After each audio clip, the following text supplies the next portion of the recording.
Want to know why? Ask how. Howard the Humongous. Donald Trump, a human I loathe, may be doing something right about China, something necessary, something that could have a positive effect on the most important international relationship the United States will have over the course of the next 40 years. Our relationship, yours and mine, with China.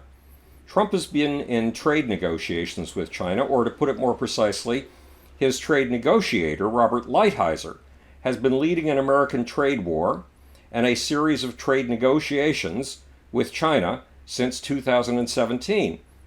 Now, what's Lighthizer's goal? China has been ripping America off. It has been stealing our technologies. It has carried out that theft using two different techniques. One of those techniques has been cyber espionage, hacking the computers of America's tech leaders and making off with the plans for everything from fighter jets to supercomputers. Then there's China's technique number two. China has required that if you open a branch of your company in China, you pair up with a Chinese partner. Your Chinese partner gets two things: a majority stake in your Chinese company and all of your technology. Yes, all of it. For a month, it looked like we were going to emerge from Lighthizer's negotiations with a deal that was fair to both sides. There was apparently a draft agreement from which both the Chinese and the Americans were working.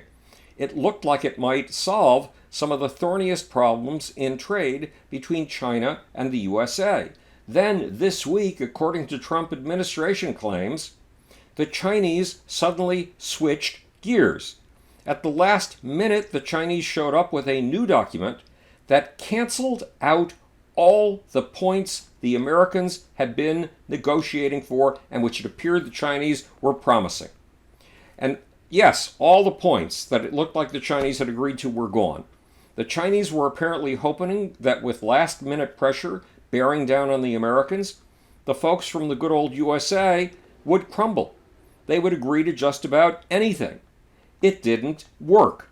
Donald Trump may have the IQ of a boiled turnip, but what little bit of brain there is in him apparently saw the trap and threatened to raise tariffs on the Chinese if they didn't start dealing honestly.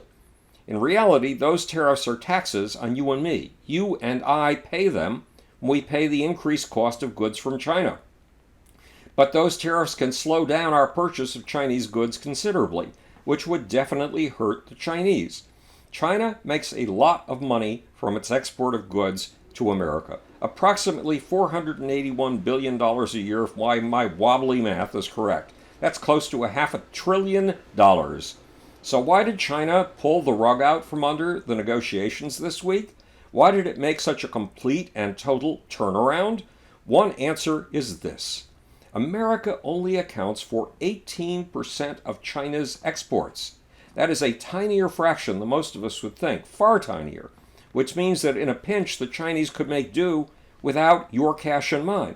But answer number two is the really big one. It's in the 27 pages of testimony to the U.S.-China Economic and Security Review Commission from international strategy and geopolitical analyst Namrata Goswami. 27 pages I told you a little bit about last week in another YouTube episode on our China problems. To put it succinctly, Goswami says that China cheats. It makes deals, then breaks them, often in very sneaky ways and profoundly dangerous ways. Goswami and I both made presentations at a small space conference Wednesday, May 8th at Maxwell Air Force Base in Montgomery, Alabama, and at that conference, Goswami gave yet another presentation emphasizing the same point, that China cheats. Or to put it differently, China is dishonest in its negotiations, and worse, after its negotiations, it is even more dishonest. Goswami's bottom line was simple: never trust China. Here's one of her examples. It's China's takeover of an international waterway known as the South China Sea. The 250 islands and atolls of the South China Sea are claimed by Taiwan, Vietnam, Malaysia, Brunei, the Philippines, and Indonesia. And the sea itself is a vital international shipping lane. Wikipedia says that 1/3 of the world's shipping passes through it, carrying over $3 trillion in trade each year.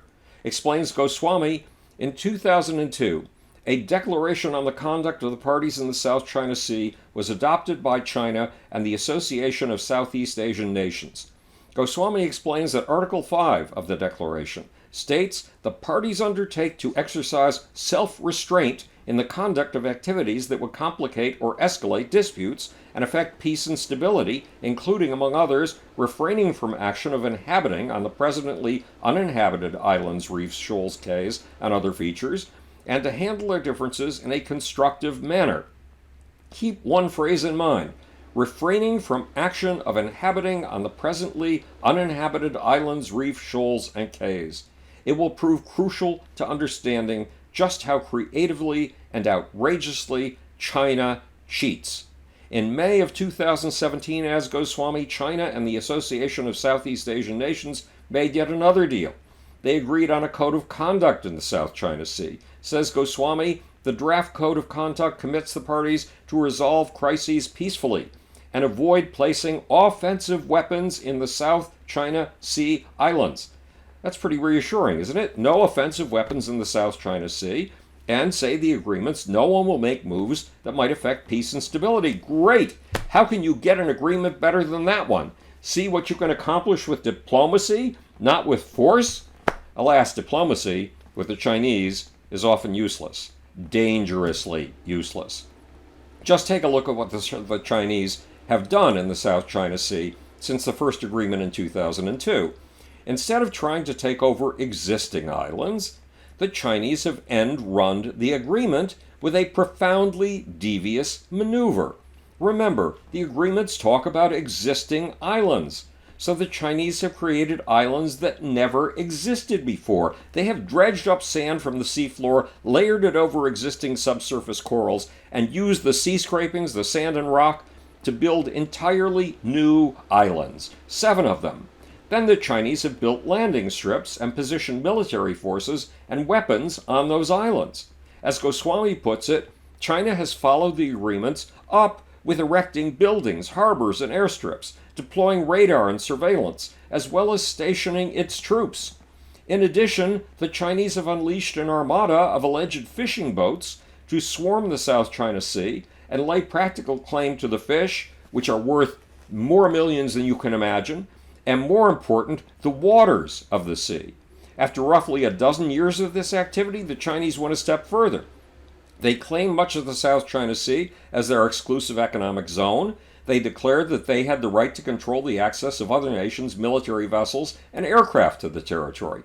In the words of U.S. Navy Admiral Philip Davidson, China is now capable of controlling the South China Sea in all scenarios short of war with the United States. Did the Chinese exercise the self-restraint that they had promised in 2 agreements? Not on your life. They were sneaky. They avoided existing islands and instead built whole new islands of their own. Did the agreements they signed represent genuine commitments on the part of the Chinese? Not one bit. They were delaying tactics. They were deceptive maneuvers. They were maneuvers of the kind that the ancient Chinese sage of military strategy Sun Tzu liked the best. Winning wars without ever using a weapon. Winning wars without ever shedding a drop of blood. So when Donald Trump threatens tariffs on Chinese goods, tariffs that may punish you and me, he may well be doing something right. You apparently can't trust the Chinese in the middle of a negotiation, and Namrata Goswami wants you to know that you can't trust them after a deal has been made. This is Howard the Humongous speaking to you from the future.